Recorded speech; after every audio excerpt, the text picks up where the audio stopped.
નમસ્કાર દર્શક મિત્રો, સ્વાગત છે આપ સર્વેનું જીટીપીએલ જૂનાગઢ ન્યૂઝમાં। સૌપ્રથમ જોઈએ આજના મુખ્ય સમાચાર।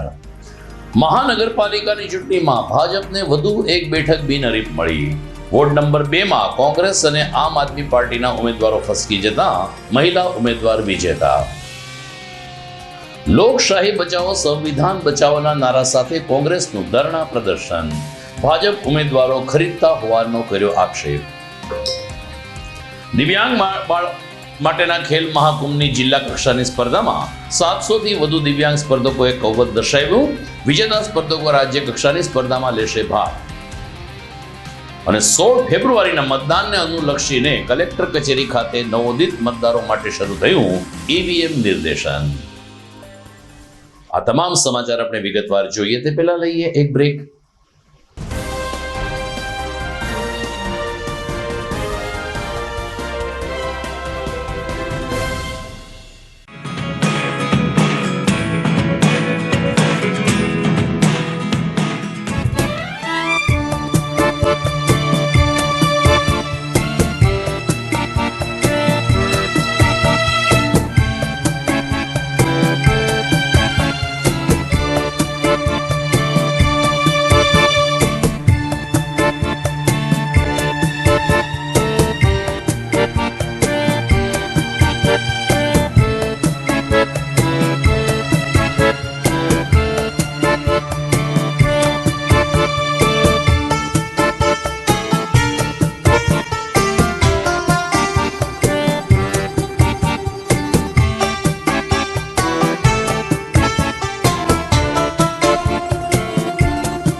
Good morning. This is Junagadh.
હવે જોઈએ સમાચાર વિગતવાર। જૂનાગઢ મહાનગરપાલિકાની ચૂંટણી માટે આજે ઉમેદવારી પત્ર ભરવાની છેલ્લી તારીખ હતી। એ દિવસે વધુ એક રાજકીય તડજોડ થઈ છે। વોર્ડ નંબર 2 માં કોંગ્રેસના અને આમ આદમી પાર્ટીના મહિલા ઉમેદવારે પોતપોતાનું નામાંકન પત્ર પરત ખેંચી લેતા આ બેઠક ઉપર મહિલા ઉમેદવાર લીરીબેન કિરીટભાઈ ભીમભા બિનહરીફ વિજેતા જાહેર થયા છે। અલબત્ત સરકારશ્રીના નિયમ અનુસાર તો જાહેરાત પછી થશે, પરંતુ શહેર ભાજપ પ્રમુખ પુનિત શર્માએ કહ્યું કે વધુ એક મહિલા ઉમેદવાર બિનહરીફ થતા જૂનાગઢ મહાનગરપાલિકામાં 9 બેઠક ભાજપને ફાળે આવી ચૂકી છે. હજુ પણ કેટલીક તડજોડ થાય તેવી સંભાવના છે. ત્યારે આજે વોર્ડ નંબર 11માં અપક્ષ ઉમેદવારી નોંધાવનાર અશોક શિરોદરિયાએ પણ ડોલરભાઈ કોટેચા અને ગિરીશભાઈ કોટેચાની મધ્યસ્થી બાદ અપક્ષ તરીકેનું પોતાનું ઉમેદવારી ફોર્મ ભાજપના ઉમેદવારના તરફેણમાં પરત ખેંચી લીધું છે. આ મહાનગરપાલિકાની આગામી ચૂંટણીમાં ફરીથી એકવાર ભાજપને બહુમતી મળે તેવા સંકેતો સામે આવી રહ્યા છે. 16મી ફેબ્રુઆરીએ મતદાન થવાનું છે. ત્યારે આજે ફોર્મ પરત ખેંચવાની છેલ્લી તારીખ હતી. ભાજપને ફાળે 9 બેઠકો પહેલેથી જ આવી ચૂકી છે. જૂનાગઢ મ્યુનિસિપલ કોર્પોરેશનની ચૂંટણીના નામાંકન ખેંચવાનો આજે છેલ્લો દિવસ છે. તેમાં વોર્ડ નંબર 2 માંથી કટારા પ્રેમલબેન બાબુભાઈ કોંગ્રેસમાંથી, સીમાબેન હરેશભાઈ ધડુક આમ આદમી પાર્ટીમાંથી, બોરીચા કાંતાબેન કનુભાઈ આમ આદમી પાર્ટીમાંથી આજે જૂનાગઢ ભારતીય જનતા પાર્ટીની વિકાસની રાજનીતિ સાથે જોડાઈ અને પોતાના ફોર્મ પાછા ખેંચેલા છે. જેનેથી લીલીબેન કિરીટભાઈ ભીંબા વોર્ડ નંબર 2 માંથી બિનહરીફ જાહેર થાય છે. ગઈકાલે 8 બિનહરીફ હતા, આજે 1 બિનહરીફ, એટલે કુલ 9 બિનહરીફ ભારતીય જનતા પાર્ટીની અત્યારે 60 માંથી 9 સીટ બિનહરીફ થઈ ગયેલી છે. 12 નંબરમાંથી દિલીપભાઈ ગલે જે કોંગ્રેસના ઉમેદવાર હતા એમને ભારતીય જનતા પાર્ટીને ટેકો કરેલ છે. એ જ રીતે એક આપમાંથી પણ વોર્ડ નંબર 2 માંથી કોંગ્રેસ ભારતીય જનતા પાર્ટીના ફેવરમાં સમર્થન કરે છે. હું અશોક શિરોદરિયા, વોર્ડ નંબર 11માં મેં અપક્ષ ફોર્મ ભરેલું હતું. હું 4 વર્ષથી હિન્દુ સંગઠનમાં કામ કરું છું. હિન્દુ લાગણી દુભાવવાના હિસાબથી મેં ફોર્મ ભરેલું હતું, પણ અમારા જ્ઞાતિ આગેવાન અને ભાજપ આગેવાન ડોલરભાઈ કોટેચા અને શ્રી ગિરીશભાઈ કોટેચાના કહેવાથી એમના અને ઉમેદવારોના વિશ્વાસ ઉપર આગળથી અમારી જે અપેક્ષા છે એ પ્રમાણે 11 નંબરમાં કામ થશે એવો વિશ્વાસ આપવામાં આવ્યો અને હું રાજી ખુશીથી મારું ફોર્મ પરત ખેંચું.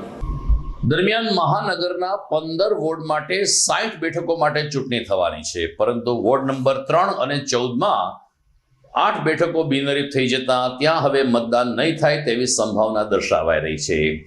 મતદાનની જવાબદારી જે કર્મચારીઓને સોંપવામાં આવી છે ને તેઓને વોર્ડ નંબર 14 અને વોર્ડ નંબર 3માં મતદાન માટેની ફરજ ફાળવવાની હતી. ત્યારે હવે આ બેઠકો બિનહરીફ થઈ જતા આ બંને વોર્ડમાં મત કુટીર કે મતદાન મથક ઊભા થશે કે કેમ તે અંગે પણ હજુ સુધી કોઈ સ્પષ્ટતા થઈ નથી. એનું કારણ એટલું જ છે કે આજે ઉમેદવારી પત્ર ખેંચવાની છેલ્લી તારીખ હતી, ત્યારે આજે મોડી સાંજ સુધી પ્રાંત કચેરી ખાતે આ પ્રક્રિયા ચાલી હતી. અંતિમ ચિત્ર આવતીકાલે સવારે બહાર આવશે. ત્યારે કુલ 60 બેઠક માટે હવે કયા વોર્ડમાં કેટલા ઉમેદવારો કયા પક્ષના મેદાનમાં છે એનું અંતિમ ચિત્ર આવતીકાલે સ્પષ્ટ થઈ જશે. દરમિયાન કોંગ્રેસે આજે ઝાંસીના રાણી સર્કલ ખાતે ધરણા કર્યા હતા. જે રીતે ભાજપ દ્વારા ઉમેદવારોને તોડવામાં આવી રહ્યા છે તેવા આક્ષેપ સાથે કોંગ્રેસે આજે લોકશાહી બચાવો સંવિધાન બચાવોના નારા સાથે ઝાંસીની રાણી સર્કલ ખાતે ધરણા કર્યા હતા. શહેર કોંગ્રેસ કાર્યકારી અધ્યક્ષ અમિત પટેલ, વર્તમાન વોર્ડ નંબર 11ના ઉમેદવાર મનોજ જોશી, મંજુલાબેન પરસાણા સહિત કોંગ્રેસના ઉમેદવારો અને કોંગ્રેસના આગેવાનો આ ધરણા પ્રસંગે ઉપસ્થિત રહ્યા હતા. તેઓનો આક્ષેપ છે કે ભાજપ ગમે તે કરીને શામ દામ દંડ ભેદ નીતિ અપનાવીને પણ કોંગ્રેસના ઉમેદવારો તોડી રહી છે. લોકશાહી બચાવવા માટે અત્યારે ચૂંટણી પંચ અને સ્થાનિક તંત્ર આ અંગે યોગ્ય કરે તેવી માગણી ઉઠી રહી છે. ઝાંસીની રાણી સર્કલ પાસે કોંગ્રેસ શક્તિ પ્રદર્શન કરવાના મૂડમાં હતું, પરંતુ જૂજ ગણ્યા ગાંઠા કાર્યકરો આવ્યા હતા. 15 વોર્ડના કોંગ્રેસના ઉમેદવારો પણ આ ધરણામાં હાજર રહ્યા નહોતા, જેને કારણે કોંગ્રેસ નબળી પડી રહી હોવાનું નગરજનોમાં ચર્ચાઈ રહ્યું છે. અમિત પટેલ, કાર્યકારી અધ્યક્ષ.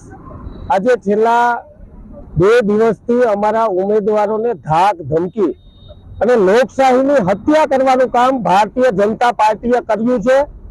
એટલા માટે આજે ધરણા ઉપર ઉતરવું પડ્યું છે.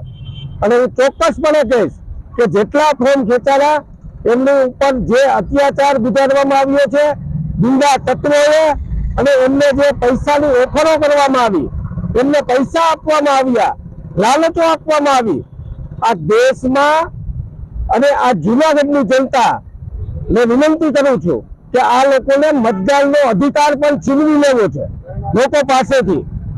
જે નૈતિકતાના ધોરણે ઇલેક્શન થવું જોઈએ એ થવા નથી દેવું, ત્યારે ચોક્કસપણે મારું માનવું છે કે સંવિધાન ખતરામાં છે, લોકશાહી ખતરામાં છે. અમારા સન્માનનીય રાહુલ ગાંધીજી જ્યારે સંવિધાન બચાવવા માટે પૂરા દેશમાં નીકળ્યા છે, ત્યારે જુનાગઢમાં બિનહરીફ કરાવવાનું અને લોકોનો મતનો અધિકાર છીનવવાનું કામ એ ભારતીય જનતા પાર્ટીના મગરમચ્છોએ કર્યું છે. અમારી પાસે એના પુરાવાઓ છે. આજે વિશ્વ કેન્સર દિવસ છે. જુનાગઢ શહેર અને જિલ્લામાં કેન્સરના દર્દીઓની સંખ્યા લગભગ 2000 જેટલી વર્ષ દરમિયાન સામે આવતી હોવાનું તબીબી સૂત્રો જણાવી રહ્યા છે. જુનાગઢ સિવિલ હોસ્પિટલમાં 219 નંબરના રૂમમાં આજે કેન્સર અંગે જાગૃતિ લાવવાની સાથે સાથે કેન્સરના દર્દીઓની ચકાસણી પણ કરવામાં આવી હતી. તબીબી સૂત્રોનું કહેવું છે કે ખાસ કરીને મોઢાના કેન્સરના કેસ વિશેષ જોવા મળે છે, કારણ કે યુવા ધનમાં હજુ પણ ગુટકા, પાન, બીડી, તમાકુનું વ્યસન છે, જેને કારણે મોઢાનું કેન્સર થતું હોય તેવા અનેક કેસો સામે આવે છે. મહિલાઓમાં સ્તન કેન્સરની સંખ્યા પણ દેખાય છે. આમ છતાં મહિલાઓ જાગૃત બની રહી હોય અત્યારે સ્તન કેન્સરના કેસ જુનાગઢ શહેર અને જિલ્લામાં ઓછા છે. આ ઉપરાંત ગર્ભાશયનું કેન્સર અને અન્ય કેન્સરના પણ નોંધપાત્ર કેસ બની રહ્યા છે. ત્યારે કેન્સર અંગે લોકો જાગૃત થાય તે ખૂબ જ જરૂરી છે અને આને માટે હળવી કસરત, યોગ, પ્રાણાયામ, લીલા શાકભાજીનું સેવન અને ખાસ કરીને જંક ફૂડથી દૂર રહેવા માટે તબીબ લોકો અત્યારે આમ જનતાને અપીલ કરી રહ્યા છે. GDPL જુનાગઢ ન્યૂઝ ચેનલ પણ વિશ્વ કેન્સર દિવસે જુનાગઢ વાસીઓને અપીલ કરે છે કે કેન્સર એ જીવલેણ રોગ છે, એમની દવા શોધાઈ ચૂકી છે. આમ છતાં કેન્સર ખૂબ જ ગંભીર રોગ છે, ત્યારે આ બાબતમાં આપણે અને ખાસ કરીને યુવા પેઢી સાવધાન રહે. સમાચારમાં સમય થઈ ગયો છે એક વિરામનો.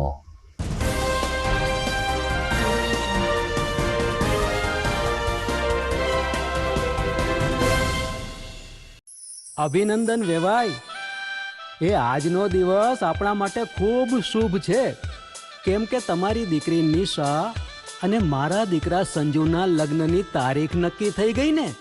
હાજી હાજી પપ્પા, લગ્નની તારીખ તો નક્કી થઈ ગઈ, પણ લગ્ન માટેની જ્વેલરીઓ? સંજુ બેટા, તારા દાદાજીના વખતથી ચોકસી હીરાલાલ મકનજીની જૂની પેઢી છે ને, એની સાથે આપણો વર્ષો જૂનો ઘરોબો છે, જે અત્યારે જય ભવાની જ્વેલર્સના નામે ફેમસ છે બેટા. જય ભવાની જ્વેલર્સ મતલબ ચોકસી બજાર, જુનાગઢ? તમે પણ જય ભવાની જ્વેલર્સ સાથે? અમે ભલે રાજકોટના હોઈએ, પરંતુ જય ભવાની જ્વેલર્સ સાથે અમારો પરિવાર પણ વર્ષોથી સંકળાયેલો છે, જ્યાં છેતરાવાની કોઈ શક્યતા જ નથી. આને કહેવાય સોનામાં સુગંધ ભળી. વાવ બેટા, ચાલો આપણે સૌ જઈએ જય ભવાની જ્વેલર્સના શોરૂમ પર. તમે લોકો જઈ આવો, હું રસોઈ બનાવી રાખું. લક્ષ્મી, આપણા દીકરાના લગ્નમાં થોડા દાગીના તારા માટે થઈ જાય. હે ચાલો મમ્મી. ચાલો ચાલ બેટા.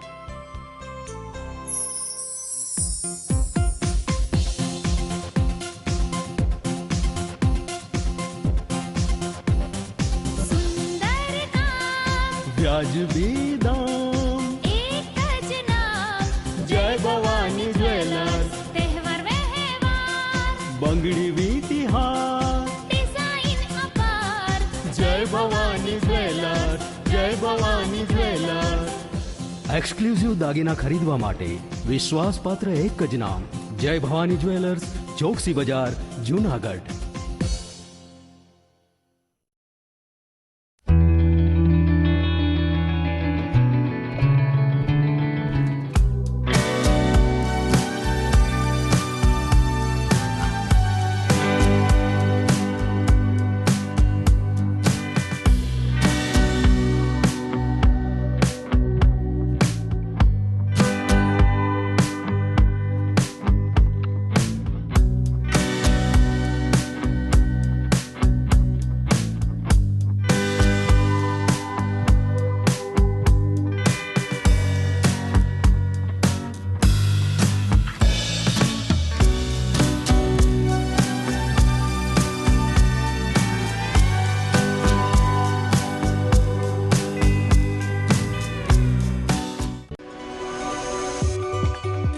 જૂનાગઢના યુવા ક્રિકેટ પ્રેમીઓ માટે આનંદના સમાચાર. જૂનાગઢમાં સૌ પ્રથમ વખત શરૂ થઈ ચૂક્યું છે box cricket. The Fun Leo Resorts and ક્લબના ભવ્ય ટેરેસ ઉપર બોક્સ ક્રિકેટ.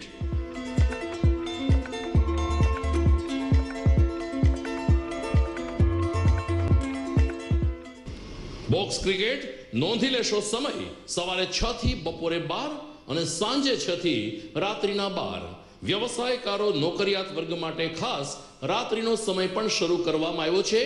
એક વખત અચૂક રમો બોક્સ ક્રિકેટ. યુવા ક્રિકેટરોને ઉત્તેજન આપતા the Fun Leo Resorts and ક્લબના આ નવતર અભિગમમાં જોડાઓ અને બોક્સ ક્રિકેટનો આનંદ માણો.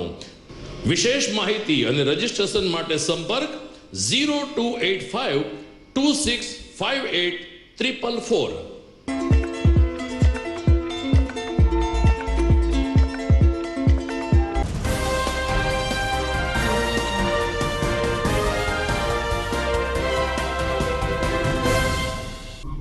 વિરામ બાદ આપનું સ્વાગત છે.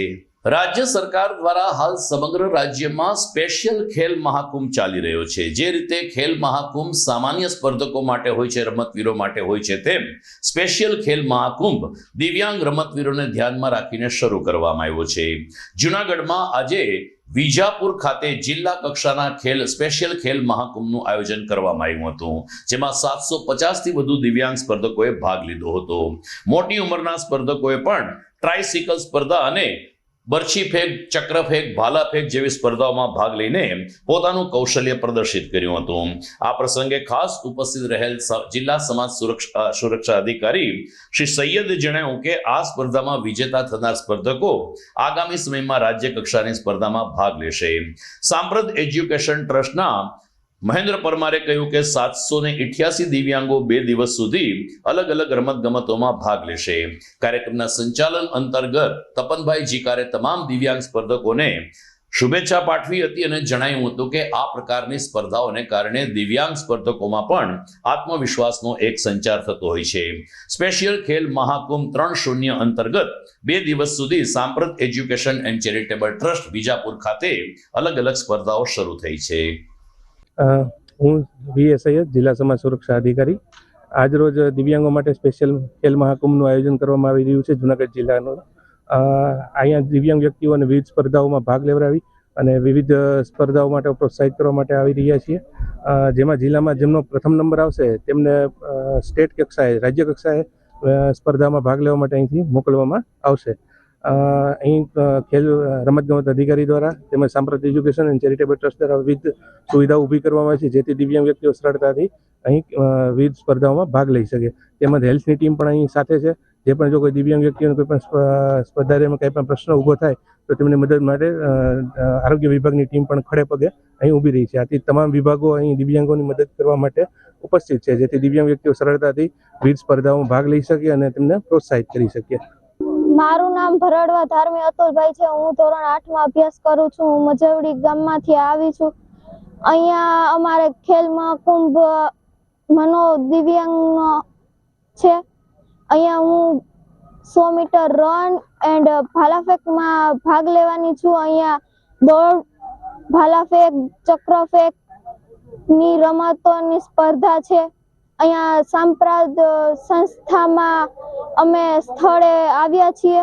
અમને અહીંયા ખૂબ જ મજા આવી. અહીંયા ભોજનની વ્યવસ્થા છે. અને કેટલા વર્ષોથી આવું છો? અમે 6 વર્ષથી અહીંયા ખેલ મહાકુંભમાં રમવા આવ્યા છીએ. અમને કેવું લાગે છે? અમને ખૂબ જ મજા આવે છે અને ઓલી વખતે મારો પ્રથમ નંબર આવ્યો હતો, તેથી અમે રાજ્ય કક્ષાએ રમવા ગયા હતા. સાંપ્રત એજ્યુકેશન ચેરિટેબલ ટ્રસ્ટ મહેન્દ્રભાઈ પરમાર આજે આપણી સંસ્થામાં સમગ્ર જૂનાગઢ જિલ્લામાંથી દિવ્યાંગોનો ખેલ મહાકુંભ આયોજન કરેલ છે, જેમાં સ્પેશિયલ ખેલ મહાકુંભ અંતર્ગત ઓર્થોપેડિક દિવ્યાંગો અને મેન્ટલ રિટાર્ડેશન દિવ્યાંગો આ ખેલ મહાકુંભમાં ભાગ લેશે. જેમાં ટ્રાયસિકલ રેસ, વ્હીલચેર, ઘોડા ફેંક, ચક્ર ફેંક, બરછી ફેંક આવી અલગ અલગ જે દિવ્યાંગોને અનુકૂળ રમતો રાખવામાં આવેલ છે. આ રમતોમાં જે 1, 2, 3 નંબર આવે એમાં જે પહેલો નંબર આવે એને રાજ્ય લેવલે રમતગમતમાં ભાગ લે એવા સતત પ્રયત્નોથી રાજ્ય લેવલે એને રમત માટે મોકલવામાં આવશે. આ રમતમાં વધારેમાં વધારે દિવ્યાંગો ભાગ લે એવો સરકારશ્રીના આદેશથી આજે આ કાર્યક્રમના ઉદ્ઘાટક તરીકે સમાજ સુરક્ષા અધિકારી સૈયદ સાહેબ તેમજ બાળ સુરક્ષા અધિકારી રમેશભાઈ મેડા ઉપસ્થિત રહેલ. ખરેખર આપણા સમગ્ર જુનાગઢ જિલ્લામાંથી 778 દિવ્યાંગોએ ભાગ લીધો. સતત 2 દિવસ સુધી રમત આ ચાલવાની છે. આજે ઓર્થોપેડિક અને કાલે MR દિવ્યાંગ બાળકો આ કાર્યક્રમમાં સ્પેશિયલ શિક્ષકો અને સમાજ સુરક્ષા વિભાગ તેમજ રમતગમત વિભાગના સંયુક્ત ઉપક્રમે આ કાર્યક્રમ રાખવામાં આવેલ છે. તો જૂનાગઢમાં ઝફર મેદાન સ્થિત સ્પોર્ટ્સ કોમ્પ્લેક્સ ખાતે પણ સ્પેશિયલ ખેલ મહાકુંભ અંતર્ગત દોડ હરીફાઈનું આયોજન કરવામાં આવ્યું હતું. 100 મીટર અને 200 મીટરની આ દોડમાં દિવ્યાંગ સ્પર્ધક ભાઈ બહેનોએ ખૂબ જ ઉત્સાહપૂર્વક દોડ લગાવી હતી. જ્યારે કાર્યક્રમના સમાપન અંતર્ગત ઇનામ વિતરણ કાર્યક્રમ પણ યોજાયો હતો. જિલ્લાના 55 જેટલા બહેરા મૂંગા દિવ્યાંગ બાળકોએ આ દોડમાં ઉત્સાહભેર ભાગ લીધો હતો. જૂનાગઢ રાષ્ટ્રીય અંધજન મંડળનો અતુલ્ય સહકાર આ સ્પેશિયલ ખેલ મહાકુંભ માટે પ્રાપ્ત થયો હતો. જિલ્લા કોઓર્ડિનેટર ગોપાલભાઈ પંડ્યાએ કહ્યું કે દિવ્યાંગો માટે ખાસ રમતોત્સવનું જ્યારે સરકારશ્રી દ્વારા આયોજન થતું હોય છે ત્યારે સ્થાનિક લોકોની પણ જવાબદારી બનતી હોય છે કે દિવ્યાંગોના જીવનમાં એક ઉર્જાનો નવા અજવાસનો સંચાર થાય તેવા પ્રયાસો કરવા જોઈએ. એના ભાગરૂપે ઝફર મેદાન ખાતે 3 દિવસથી સ્પેશિયલ ખેલ મહાકુંભનું આયોજન થયું. રાષ્ટ્રીય અંધજન મંડળના મોટા ભાગના રમતવીરોને પ્રતિનિધિઓએ આ ખેલ મહાકુંભમાં ભાગ લીધો હતો. આજરોજ જૂનાગઢ જિલ્લાના દિવ્યાંગ વિદ્યાર્થીઓ માટે શ્રવણમંદ દિવ્યાંગ વિદ્યાર્થીઓ માટે જૂનાગઢના સરદાર પટેલ સ્પોર્ટ્સ સંકુલ ખાતે શ્રવણમંદ વિદ્યાર્થીઓનું ખેલ મહાકુંભનું આયોજન કરવામાં આવ્યું. આ ખેલ મહાકુંભમાં કુલ 86 જેટલા વિદ્યાર્થીઓનું રજિસ્ટ્રેશન થયેલું છે અને એમાંથી 50થી વધારે વિદ્યાર્થીઓએ આ ઇવેન્ટમાં ભાગ લીધો છે. એમાં અલગ અલગ ઇવેન્ટમાં 100 મીટર દોડ, 200 મીટર દોડ, બહેનો અને ભાઈઓ આવી જુદી જુદી ઇવેન્ટમાં ભાગ લઈ અને પહેલો, બીજો અને ત્રીજો નંબર મેળવેલો છે. અને જે વિદ્યાર્થીઓ નંબર મેળવેલો છે તેઓ રાજ્ય કક્ષાએ પણ ભાગ લેશે. દર્શક મિત્રો, જૂનાગઢનું ઘરેણું કહી શકાય. જૂનાગઢમાંથી લોક સાહિત્યનું અતૂટ ખેડાણ કરનાર લોક સાહિત્યકાર ભીખુદાનભાઈ ગઢવીએ પોતાના કાર્યક્રમમાંથી નિવૃત્તિ જાહેર કરી છે. પોતાની શારીરિક અવસ્થાને કારણે ભીખુદાનભાઈ ગઢવીએ ગઈકાલે છેલ્લા કાર્યક્રમમાં બોલતા કહ્યું કે આ મારો છેલ્લો કાર્યક્રમ હશે. હવે હું ક્યારેય ડાયરા કે કોઈ પણ કાર્યક્રમ નહીં કરું. માત્ર કારણ એટલું છે કે હવે 76 વર્ષની વયે શરીર ઘણીવાર સાથ નથી આપતું. આ રીતે ભીખુદાનભાઈ ગઢવી કે જે જૂનાગઢનું ગૌરવ છે અને લોક સાહિત્યના ઊંડા ખેડાણ બદલ કેન્દ્ર સરકારે એને પદ્મશ્રી પણ થી નવાજ્યા છે, ત્યારે પદ્મશ્રી ભીખુદાનભાઈ ગઢવીએ હવે કાર્યક્રમમાંથી નિવૃત્તિ જાહેર કરી છે. GDPL Junagadh news channel Bhikhudanbhai ગઢવીને શતમ જીવન શરદની શુભકામના પાઠવે છે. સમય થઈ ગયો છે સમાચારમાં એક વિરામનો.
टिक टिक टिक टिक टिक टिक कसम ये खाए रे टिक टिक टिक टिक टिक टिक टिक टिक प्लास्टिक टिक ना पाए रे टिक टिक टिक टिक टिक टिक टिक टिक कसम ये खाए रे टिक टिक टिक टिक टिक टिक टिक टिक प्लास्टिक टिक ना पाए रे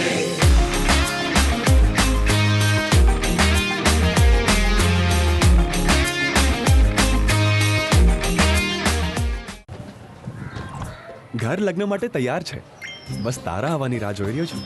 નવું ફર્નિચર, નવું ટીવી, નવો કેબલ. કેબલ? આજના જમાનામાં કેબલ? ખૂબ જ સરળ પરિવાર છે. જ્યારે આ છે તો બીજા કઈની શું જરૂર? જ્યારે આ છે તો બીજા કઈની શું જરૂરત છે? GTPL ઓફર કરે છે HD પિક્ચર ક્વોલિટી અને GTPL ની 24/7 ગ્રાહક સપોર્ટ. આ તે જમાનાનું નહીં, આ જમાનાનું કનેક્શન છે. કાલે લગન કરી લઈએ.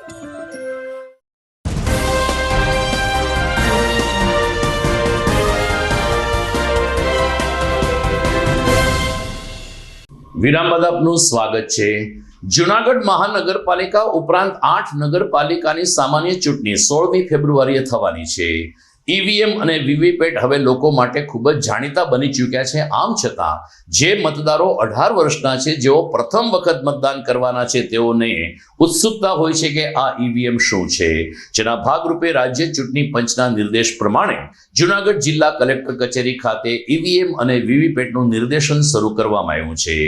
આઈઆઈટીઆઈના એન્જિનિયર પ્રવીણ સોલંકીએ કહ્યું કે અહીં સવારે 11 થી સાંજે 6 વાગ્યા સુધી ઈવીએમ અને વીવીપેટમાં કેવી રીતે આપણે આપણા મતાધિકારનો ઉપયોગ કરવો, સ્લીપ બહાર આવે છે, બીપ બટન સંભળાય છે, આ બધું નિર્દેશન અમારા દ્વારા કરવામાં આવે છે. ત્યારે યુવા મતદારો હાલ આ નિર્દેશનનો લાભ લઈ રહ્યા છે, પરંતુ જુનાગઢના 15 વોર્ડના યુવા મતદારો ઈવીએમ અંગે વાકેફ થાય તે માટે કલેક્ટર કચેરીની મુલાકાત લે અને ઈવીએમ વીવીપેટના નિર્દેશનથી માહિતગાર થાય તે ખૂબ જ જરૂરી છે.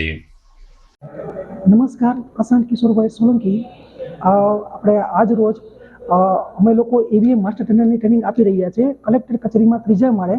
દરેક વ્યક્તિ જે આવે છે કેવી રીતના આપણે મતદાન કરવું હોય છે અને તમે કેવી રીતના મતદાન કરો છો અને કેવી રીતના મતદાનની પ્રોસેસ હોય છે એના બારે બધી વસ્તુ અમે સમજાવીએ છીએ. અહીંયા મેક્સિમમ આપણે વ્યક્તિને 4 વ્યક્તિનો મત આપી શકો છો. તમે એકને બી આપી શકો, 2ને પણ આપી શકો, 3ને પણ આપી શકો અને 4ને પણ આપી શકો, પણ લાસ્ટમાં રજીસ્ટર કરાવવું ખાસ જરૂરી છે. મત રજીસ્ટર નહીં કરો, બરોબર પ્રેસ નહીં કરો તો મત રજીસ્ટર થશે નહીં. મારું નામ છે નેમિશ ભાવેશભાઈ વાજા. હું વેરાવળથી આવું છું. મારા ઉંમર 19 વર્ષ છે. મને ઇલેક્શનની જાણકારી માટે અમે અહીં જાણકારી લેવા આવ્યા છે ને સાહેબ અમને જાણકારી આપે છે. અમને આમાંથી કેવી રીતે મતદાન કરવું એ પ્રમાણે આપણે બટન દબાવવા, રજીસ્ટ્રેશન કરવા, નોટ કરવા, એ બધી જાણકારી અમને આપે છે. કેવી રીતે બટન દબાવવા, કેવી રીતે રહેવું, કેવી રીતે ઓલું કરવું. જુનાગઢમાં વન મેન એનજીઓ તરીકે જાણીતા ઓનલી ઇન્ડિયન કે જે હંમેશા ત્રિરંગો સાયકલ ઉપર લઈ અને લોકો માટે જાગૃતિ સભર કાર્યક્રમ કરતા હોય છે, તેમણે મ્યુનિસિપલ કમિશનરને અભિનંદન આપતો પત્રની સાથે સાથે કેટલાક સૂચન કરતો પત્ર રજૂ કર્યો છે. ઓનલી ઇન્ડિયનનું કહેવું છે કે છેલ્લા 6 મહિનામાં વહીવટદારના શાસન દરમિયાન મ્યુનિસિપલ કમિશનર ઓમ પ્રકાશે જુનાગઢ શહેરની કાયાપલટ કરવા માટે અથાગ પ્રયત્નો કર્યા છે અને એમાં મ્યુનિસિપલ કમિશનરને સફળતા પણ મળી છે. દિવાલનું રંગરોગાન કરવું, સુશોભન કરવું, સર્કલમાં લાઇટિંગ સાથે સર્કલોને સુશોભિત કરવા, સ્વચ્છ જુનાગઢ અંતર્ગત પણ ઘણા બધા નિર્ણયો લીધા છે. આ દિશામાં મ્યુનિસિપલ કમિશનરને અભિનંદન આપવાની સાથે સાથે ઓનલી ઇન્ડિયને કેટલાક રચનાત્મક સૂચનો પણ કર્યા છે કે જે જુનાગઢની સુવિધા વધારવા માટે સક્ષમ છે અને નાગરિકોની પાયાગત સુખાકારી માટે પણ આ સૂચનનો અમલવારી થાય તે જરૂરી છે. ઓનલી ઇન્ડિયને આ પત્ર પાઠવીને મીડિયા સમક્ષ પોતાનો પ્રતિભાવ આપ્યો હતો. હું છું only Indian one man NGO, એક જાગૃત નાગરિક છું અને આજે માનનીય કમિશનર શ્રી ઓમપ્રકાશ સાહેબ, કમિશનર ઝાપડા સાહેબ તથા જાડેજા સાહેબ અને સમગ્ર મનપાની ટીમને સૌથી પહેલા આ શહેરમાં રંગ રોગાન, સીસીટીવી કેમેરા જે સારું કામ થઈ રહ્યું છે, બ્યુટિફિકેશનનું કામ અને ખાસ તો કેબિનલેસ લોકોના રોજગારી ચાલુ છે છતાં પણ કેબિનો મોડી થઈ ગઈ, કેબિન નીકળી ગઈ, ફૂટપાથી મોટી થઈ ગઈ, રોડ પણ મોટા થઈ ગયા, લોકો સાઈડમાં જઈને ધંધો મોટા કરવા, એવા થોડાક સારા કામ માટે અભિનંદન આપવા આવ્યો છું ખાસ તો મનપાની ટીમને. અને વધુમાં એક જેલ રોડની મૂતળી છે, અત્યંત ગંદકી છે, એની રજૂઆત કરવા માટે આવ્યો છું. શહેરમાં સિટી બસમાં અને ઓપરેશન પિકઅપ સ્ટેન્ડ થાય એની રજૂઆત કરવા આવ્યો છું. ખાસ તો બીજા શહેરની જેમ શેરીઓ ગલીઓના નાકે શેરી નંબર અને વોર્ડ નંબર નાના બોર્ડ લાગે જેથી અરજદારોને પબ્લિકને સરનામું ગોતવામાં સગવડતા રહીએ એવી 5 મુદ્દાની જનહિતમાં રજૂઆત કરવા માટે હું all Indian one man NGO આજે માનનીય કમિશનર સાહેબને એક આવેદનપત્ર અને સારા કામ માટે ધન્યવાદ પત્ર આપવા આવ્યું છું. જય હિન્દ, વંદે ભારત. તો દર્શક મિત્રો, આ સાથે જ આજના સમાચાર અહીં પૂરા થાય છે. જોઈએ મુખ્ય સમાચાર ફરી એકવાર. મહાનગરપાલિકાની ચૂંટણીમાં ભાજપને વધુ એક બેઠક બિનહરીફ મળી. વોર્ડ નંબર 2 માં કોંગ્રેસ અને આમ આદમી પાર્ટીના ઉમેદવારો ફસકી જતા મહિલા ઉમેદવાર વિજેતા. લોકશાહી બચાવો સંવિધાન બચાવોના નારા સાથે કોંગ્રેસનું ધરણા પ્રદર્શન. ભાજપ ઉમેદવારો ખરીદતા હોવાનો કર્યો આક્ષેપ. દિવ્યાંગ માટેના ખેલ મહાકુંભની જિલ્લા કક્ષાની સ્પર્ધામાં 700 થી વધુ દિવ્યાંગ સ્પર્ધકોએ કૌવત દર્શાવ્યું. વિજેતા સ્પર્ધકો રાજ્ય કક્ષાની સ્પર્ધામાં લેશે ભાગ. અને 16 ફેબ્રુઆરીના મતદાનને અનુલક્ષીને કલેક્ટર કચેરી ખાતે નવોદિત મતદારો માટે શરૂ થયું ઈવીએમ નિર્દેશન. તો મને રજા આપશો. નમસ્કાર.